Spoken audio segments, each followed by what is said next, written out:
Hello, Starshine. My name is Liz, and this is my channel, Simsational Stories. If you have not seen my videos before and you enjoy this one, please like and subscribe. And maybe check out my Facebook page, where this whole thing began, as well. All relevant links are in the description below, and of course, if you're a Sims player and you'd like to download any of the characters featured in my stories, just search the hashtag Simsational Stories on the Sims 4 gallery. All original content is created by This Is Not Eric. Alrighty then. So, welcome. And what is up, Buttercup? Are you having a good day or a bad day? Whichever your answer, please allow me to distract you from your life and tell you a story, a Simsational story. Before I begin though, I'd like to issue this blanket content and trigger warning. The following story is just Sims, hey. I'm not going to apologise for treating them terribly, if that's what I've done. But I do want to assure you now that although I mean absolutely no harm, I completely understand if you feel unable to consume my content. Many loves, and we will catch each other on the internet elsewhere. Okay, so now we've gotten that over with, let's go. Today's story is from Sunflower's story, and we're at chapter 4. If you have not seen previous chapters and would like to catch up, there are playlists available on my channel so you can hear the entire story in chronological order. The rest of us are going to move on from where we left off last time though. So without further ado. Sunflower had never been somewhere that was as eco-friendly as Ohana Hale. The commune's founder, Lucas Pointer, kept bugs that he actually ate. There were solar panels on the roof, water collection machines, a veggie garden. The list went on and on. It was a difficult adjustment for the young teen, as she had never lived off the grid before now. Life at Ohana Hale was calm, peaceful and communal. There were no set chore rosters, although everyone was expected to pitch in of course, and each evening they would eat a candlelit dinner together on the beach. It was a good opportunity for everyone to touch base with each other, as well as plan future projects, and when she first moved there, Sunflower felt like she was part of the family.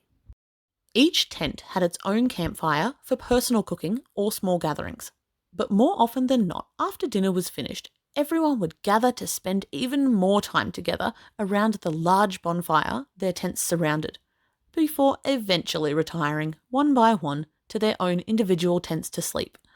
Sunflower thought it was a bit much really. They already ate as a group. Why did they have to spend the rest of the night together too?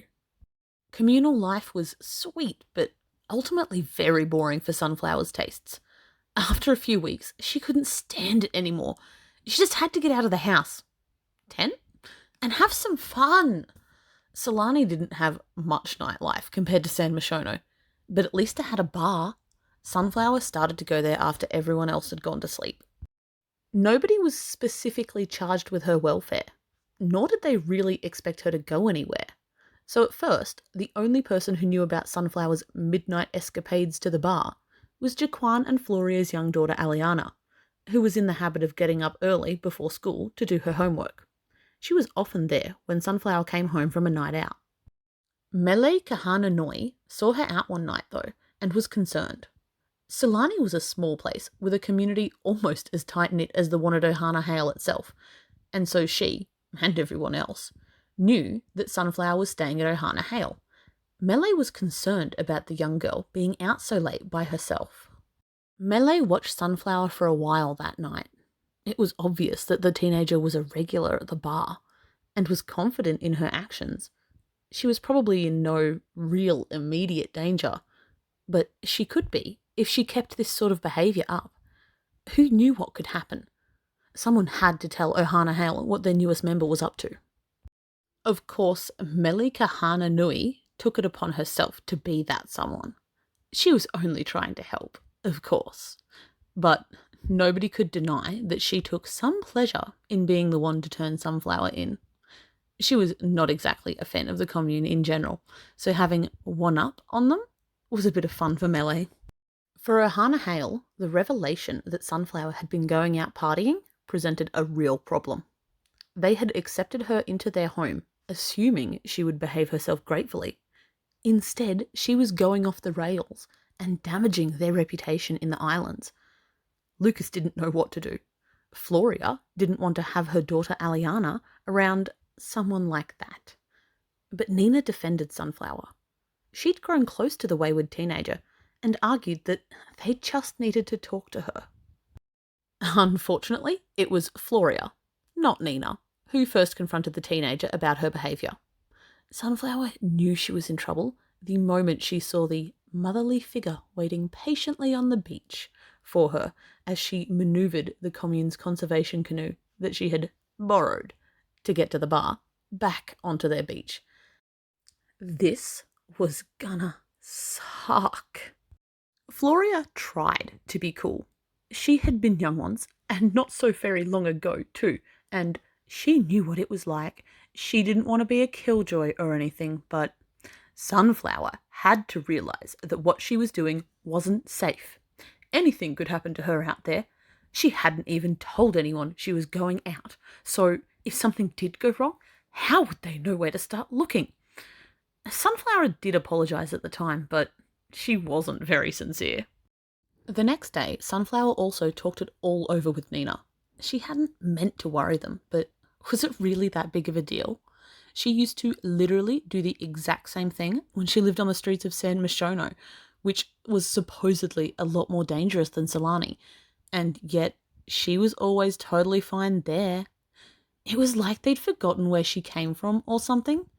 Like she knew how to take care of herself. They were all just overreacting. Overreacting or not, the commune had a swift judgment and punishment for Sunflower. She was to be watched more closely and asked to direct her excessive spare energy towards different, more wholesome activities. They didn't force her to do chores exactly. They just strongly encouraged her to do the right thing. Chores. Sunflower, understandably, began to feel rather resentful. She was perfectly capable of looking after herself. She wasn't a child. Everyone seemed to forget that she had been on her own for months before Kailani took her in, and she'd managed just fine. It hadn't been easy, and yeah, okay, it was nice to have some support for once, but why did that support always have to come at the cost of being controlled? Tensions began to rise at Ohana Hale. Floria was worried about her young daughter Aliana admiring and emulating Sunflower, but Sunflower thought she was being ridiculous. She had gone back to high school since moving into Ohana Hale and was getting straight A's, so how bad of an influence could she really be? In fact, Sunflower and Aliana actually did their homework together, and Floria knew that because she always watched them. So how could she then say that she worried that Sunflower was going to be a bad influence?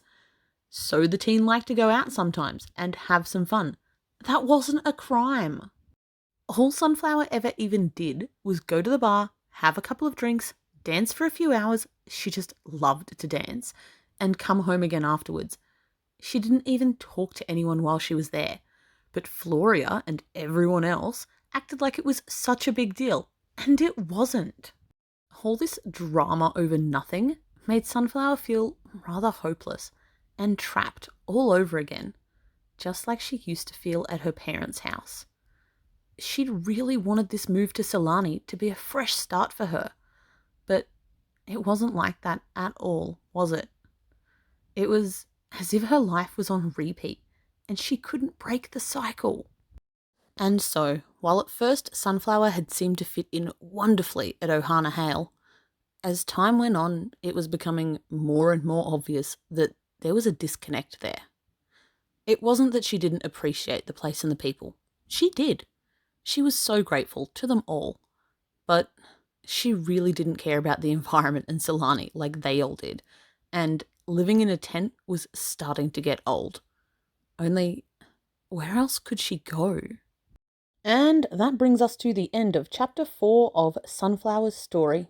If you've enjoyed this video, don't forget to like and subscribe so you can tune in soon to hear the next chapter. Or like I said, look us up on Facebook. Bye!